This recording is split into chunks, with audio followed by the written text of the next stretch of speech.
hace ya varios años, más de una década, una vacuna diseñada específicamente contra la viruela simiana de uso humano y que también protege contra la viruela humana, contra las dos. ¿Verdad? Esta vacuna, que es producida en Europa por un consorcio germano-danés, o sea, alemán-danés, que se llama Bavaria Nordic, y que su planta está ubicada en Dinamarca.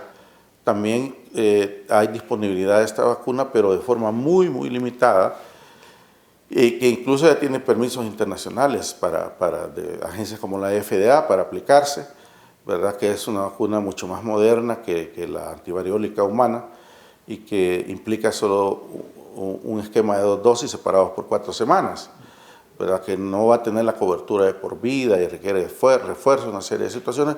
Existe, pero no está disponible para todo el mundo. Ahora mismo hay una tremenda escasez de esta vacuna.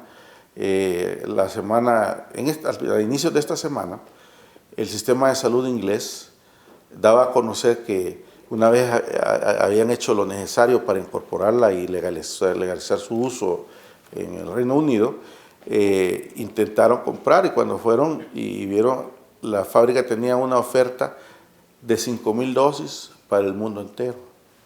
El resto de la producción estaba ya comprada de antemano.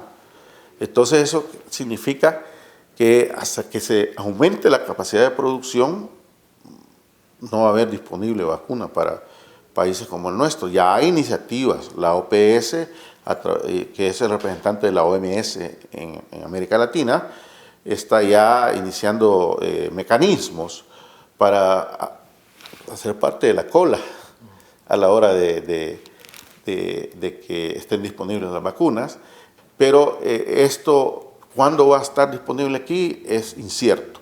Por otro lado, también existen antivirales que han sido probados de manera emergente, ¿verdad? Para ser utilizados en el tratamiento de casos de alto riesgo de esta enfermedad. Y son 3 antivirales, ¿verdad?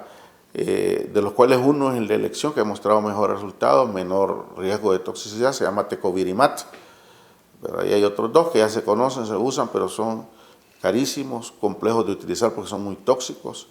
Y entonces, igual, la producción este último particular que he mencionado, es extremadamente nuevo, y que vaya a haber en lo inmediato, no lo creo, va a tardar un poco en llegar.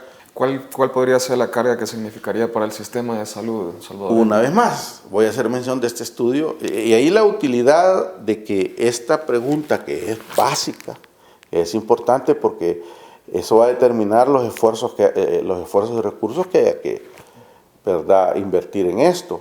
Entonces, haciendo uso de los datos que nos genera la Universidad Francisco Gavidia a través del modelaje matemático que han hecho en su centro, que es de altísima calidad, ellos han hecho un primer cálculo que a los 3 meses, después de que aparezca el primer caso, podrían poner hasta 180 casos.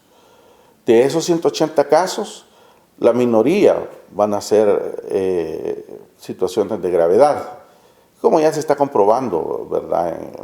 Entonces, no se esperaría una carga de la magnitud, de nuevo, de la COVID-19 para que tengamos cómo comparar. Y eso significa que una apropiada planificación de la respuesta puede hacer con que podamos disminuir el impacto sobre la población. Ahora bien, a su criterio, ¿cuáles son los pasos que debería de seguir desde ya por parte de las autoridades y cómo debería de manejar esa información, teniendo en cuenta que, bueno, al principio de la pandemia del COVID, pues se generó mucho pánico en la población, ¿verdad? Así es. Entonces, ¿cómo debería ser ese tono que debería darle a la información o ese tratamiento a la información y cuáles son los pasos que se deberían de seguir desde ahora? Ya les mencionaba yo.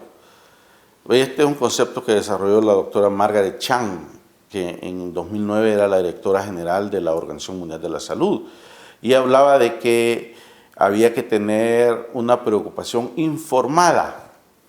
Y entonces el primer y más importante paso ante un evento como el que estamos viviendo, que no es el primero ni va a ser el último, ¿verdad?, que vamos a enfrentar en los días por venir, es la educación para la salud de la población, ¿verdad? La vacuna contra la ignorancia es la educación, entendiendo la educación no como propaganda, de qué es lo que estoy haciendo y la magnitud y el tamaño del hospital, no.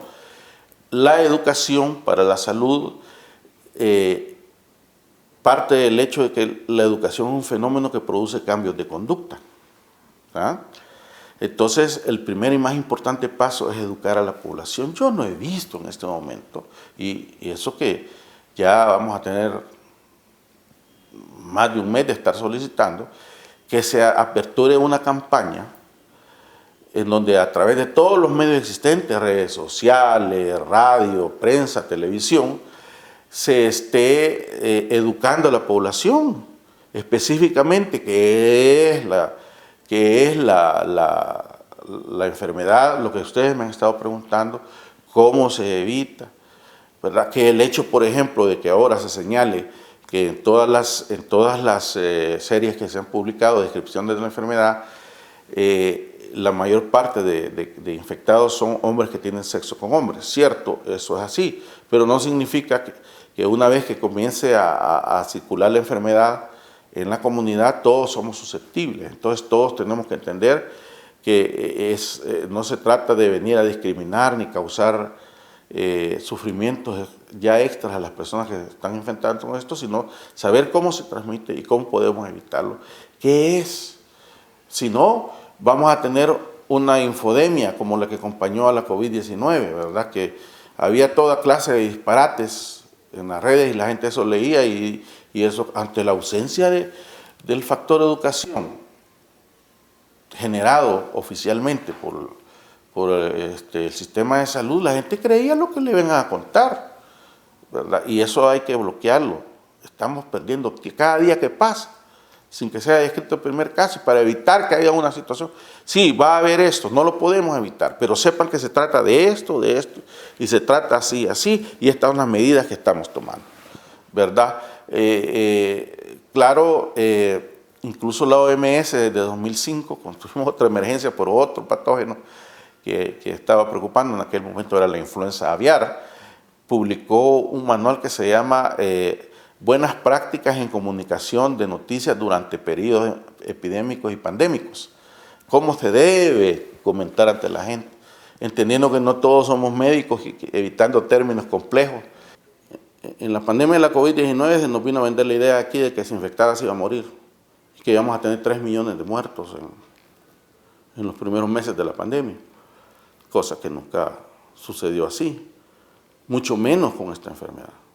Tenemos que aprender a conocer a nuestro enemigo, que nos vamos a enfrentar, pero sepan que la probabilidad en este momento de fallecer de esta enfermedad es muy limitada y está sobre todo circunscrita a ciertas situaciones especiales de la salud de quienes se infecten. Esto no significa tampoco que estamos hablando de resfriado o de una alergia que solo nos va a picar, no, es una enfermedad muy molesta, desagradable, que puede tener enormes implicaciones en nuestra salud, desde el aspecto estético hasta situaciones como dejarnos con ceguera, ¿verdad?